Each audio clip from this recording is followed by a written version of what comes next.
বলে দিই, আমরা আহলে সুন্নাত ওয়াল জামাত, আমরা যখন নামাজ পড়ি বাবা, নামাজের পরে দোয়া করি কি করি না? জোরে বলে। জানাজার পরে দোয়া করি কি করি না? দাফন করার পরে দোয়া করি কি করি না? কিছু শ্রেণীর লোক বেরিয়েছে, তারা বলছে ফরজ নামাজের পরে হাত তুলে দোয়া নাই, জানাজার নামাজের পরে হাত তুলে দোয়া নাই, অমুক জায়গাতে সম্মিলিত দোয়া নাই। কিছু লোক তো বলে সম্মিলিত দোয়া করাই হারাম, তাই জালসা খতম করে মানুষের মতন ছেড়ে চলে যায়, দোয়া করে না। কথা বুঝতে পারছেন বাবা? কিন্তু বিরাদর ইসলাম, আমি আপনাকে বলতে চাই, ফরজ নামাজের পর, জানাজার নামাজের পর প্রত্যেক জায়গাতে যেখানে মুসলমান একত্রিত হবে, সম্মিলিতভাবে হাত তুলে দোয়া করা নবীর হাদিস সম্মত জায়েজ হবে, নাজায়েজ হবে না। মাত্র দুটি হাদিস আপনাকে শুনিয়ে দিই।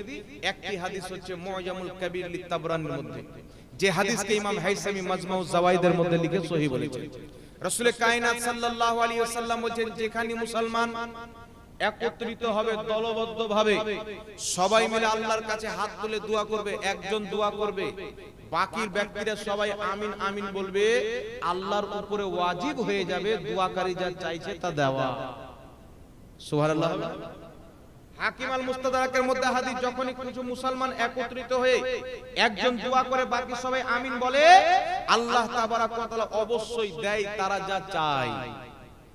নবী পাকের আম হুকুম বাবা, নবী বলেন যেখানে মুসলমান একত্রিত হয়ে দোয়া করবে, একজন দোয়া করবে, বাকি সবাই আমিন বলবে, আল্লাহর প্রতি ওয়াজিব হয়ে যাবে তারা যা চাচ্ছে তা দেওয়া।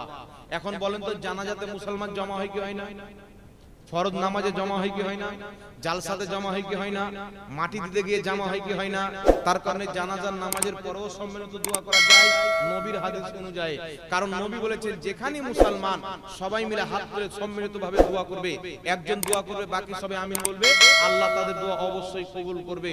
নবী কোনো টাইম, কোনো জায়গা, কোনো বস্তু নির্ধারিত করে দেননি, আম হুকুম করে দিয়েছেন। অর্থাৎ যেখানে মুসলমান একত্রিত হবে দোয়া করতে চাইবে, আমার নবী জায়েজ করে দিয়েছেন, দোয়া করা জায়েজ হল। সুবহানাল্লাহ। এবার কেউ যদি বিদআত বলে, নবীর হাদিসে সে বাড়তি হুকুম লাগালো, ও বিদআতি হবে, দোয়া করনেওয়ালা কোনদিন বিদআতি হবে। তাই কিতাবুজ জুহুদের মধ্যে হাদিস, লা মাযহাবী ভাইদের গুরু আপনার যার নাম হচ্ছে আব্দুর রহমান মুবারকপুরি, নিজের কিতাব তুহফাতুল আহওয়াজের মধ্যে হাদিস লিখেছেন যে নবী পাক সাল্লাল্লাহু আলাইহি সাল্লাম ফরজ নামাজে সালাম ফিরার পর মুক্তাদির দিকে চেহারা করে দুই হাত উত্তোলন করে দোয়া করতেন। জোরে বলেন সুবহানাল্লাহ। লামাজাবিদের সবচেয়ে বড় ইমাম ইবনে তাহমিয়া, নিজের তার ছাত্র ইবনে কাসির নিজের কিতাব আল বিদায়া ওয়ান নিহায়ার মধ্যে সনদ সহ হাদিস লিখেছেন। হযরতে আলা বিন হাজরামি সাহাবী রাসূল ফজরের ফরজ নামাজে সালাম ফিরানোর পর হাত তুলে দোয়া করছেন, পিছনে যত মুক্তাদি সাহাবী মুক্তাদি হয়ে নামাজ পড়ছিলেন তারা সবাই হাত তুলে আমিন আমিন করছিলেন, আর তিনি ফরজ নামাজের পরে দোয়া করছেন। জোরে বলেন সুবহানাল্লাহ। এত লম্বা দোয়া করলেন যে সূর্য বেরিয়ে চলে আসলেন, ফজরের নামাজ ছিল। তো সাহাবা ফরজ নামাজের পরে সবাই মিলে হাত তুলে ইমাম সাহেব দোয়া করেছেন, মুক্তাদি আমিন বলেছেন, এটা বিশুদ্ধ হাদিস দ্বারা প্রমাণিত। তাহলে যেই কাজ সাহাবা করেছেন এটা বিদআত হবে বাবা? একটু জোরে বলতে হবে। বিদআত কাকে বলে? যেটা সুন্নাতের খেলাফ, এমন কোন নতুন কাজ যেটা সুন্নাতকে মিটিয়ে দেয়, ওই প্রত্যেক নতুন কাজ হচ্ছে বিদআত। কিন্তু দোয়া সুন্নাতকে মিটায় না, নবী মুস্তাফার সুন্নাতকে জিন্দা করে দেয়। জোরে বলেন সুবহানাল্লাহ। কেউ যদি দোয়া না করে তার জন্য হুকুম কি? আল্লাহ বলছেন, উদউনি আস্তাজিব লাকুম, তোমরা আমার কাছে দোয়া চাও, আমি কবুল করব, আমি তোমাদেরকে দিব। আল্লাহ বলছেন, যারা আমার দোয়া থেকে মুখকে ফিরিয়ে নেয় অবিলম্বে তারা জাহান্নামের আগুনে দাও দাও করে জ্বলবে, তাদের উপর আযাব হবে। হযরতে আনাস রাদিয়াল্লাহু তাআলা আনহু বলছেন, আমি আর নবী একদিন একটা মসজিদের দিকে রওনা হলাম, দেখছি মসজিদে অনেক লোক সবাই মিলে হাত তুলে দোয়া করছে। নবী আর আমি দাঁড়িয়ে গেলাম। রাসূল পাক বলছেন, আনাস আমি যা দেখছি তুমি কি দেখছো? আনাস বলছেন, হুজুর কি? রাসূল পাক বলছেন, তারা সবাই মিলে হাত তুলে দোয়া করছেন, আমি নবী তাদের হাতে নূর দেখতে পাচ্ছি। আনাস বলছেন, হুজুর দোয়া করেন যেন আমিও সেটা দেখতে পাই। নবী দোয়া করলেন, হযরতে আনাসও নূর দেখতে পাইলেন। জোরে বলেন সুবহানাল্লাহ। রাসূল পাক বলেন, আনাস চলো আমরা দোয়াতে শামিল হয়ে যাই। নবী পাক গেলেন, সাহাবী গেলেন, দোয়াতে শামিল হয়ে গেলেন। তাই বিরাদর ইসলাম, দোয়া যেখানে হবে পালিয়ে যাওয়া বিদাতীদের পরিচয়, দোয়াতে শামিল হয়ে যাওয়া নবী এবং নবীর সাহাবার চরিত্র। জোরে বলতে হবে সুবহানাল্লাহ। তাই দুয়ার দুশমন থেকে ঈমানকে বাঁচিয়ে রাখতে হবে। আপনার যেখানে দোয়া হবে আপনি দোয়া করবেন, কোনো সমস্যা নাই। নবী পাক সাল্লাল্লাহু আলাইহি ওয়াসাল্লাম আম হুকুম করে দিয়েছেন, সবাই মিলে হাত ধরে যখন দোয়া করে ওই দোয়াটা কবুল হওয়ার সম্ভাবনা হাদিসে নবী পাক বেশি দিয়েছেন, জোরে বলতে হবে সুবহানাল্লাহ। আরেকটা মাসালা আপনাকে বলে দিই, আরেকটা কথা বলে দিই বাবা। আমাদের দেশে যখন মানুষ মারা যায় তো আমরা ইসালে সওয়াব করি, 40 চাহারম তিজা করি, কি করি না? মানুষ যখন মারা যায় তখন 40 করি, চাহারম করি। কি 4 দিনে ইসালে সওয়াব করলে চাহারম বলে দিই, 40 দিনে করলে 40 বলে দিই, নাকি বলেন? লাস্ট মাসলা শুনেন, বক্তব্য শেষ করে দেব, অনেক টাইম হয়ে গেছে।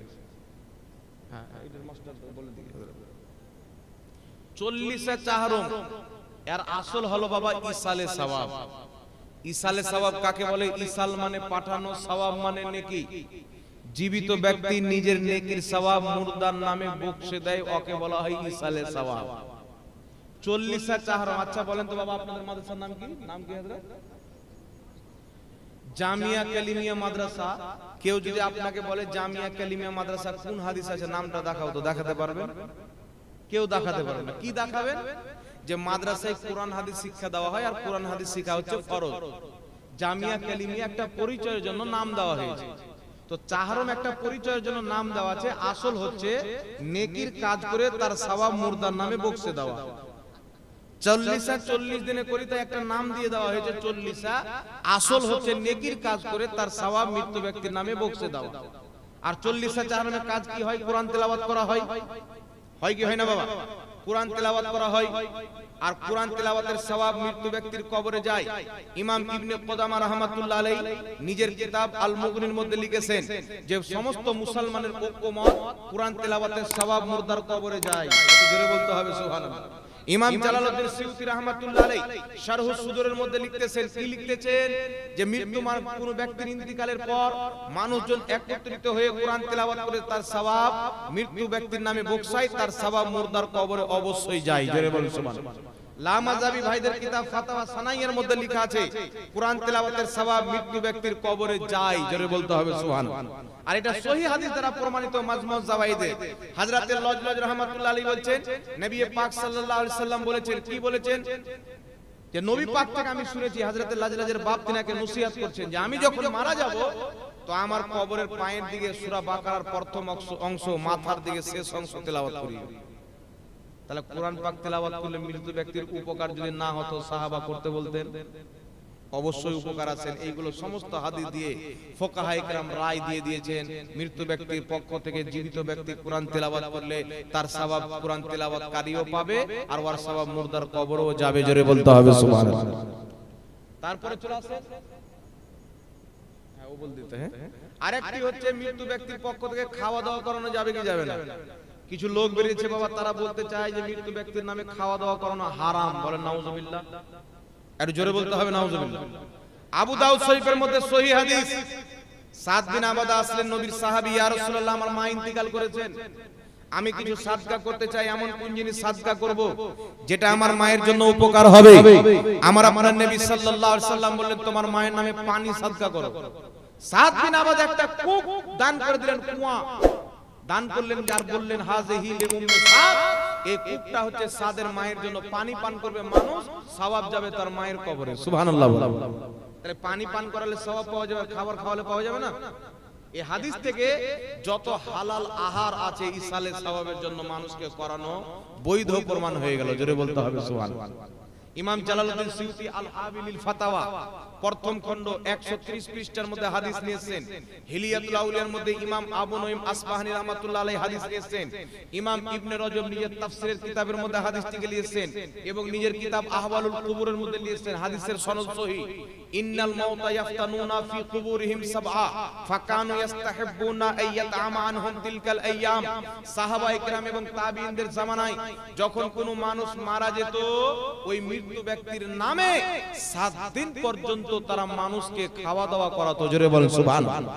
তাই ইমাম সিউতি শারহুস সুদুরের মধ্যে লিখছেন, মানুষের ইন্তেকালের পর ইসালে সওয়াবের জন্য মানুষকে খাওয়া দাওয়া করানো জায়েজ আছে। জোরে বলতে হবে সুবহানাল্লাহ।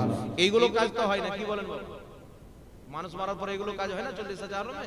এই জন্য 40 চারম নাম যা বলে দে কাজগুলো সঠিক সওয়াবের কাজ, আর সওয়াবের কাজ করে তার সওয়াব মুর্দার ব্যক্তির মৃত্যু ব্যক্তির নামে বকশে দেওয়া যায়, আর তার সওয়াব চাই, তাই 40 চারম করাবো জায়েজ। জোরে বলুন সুবহানাল্লাহ।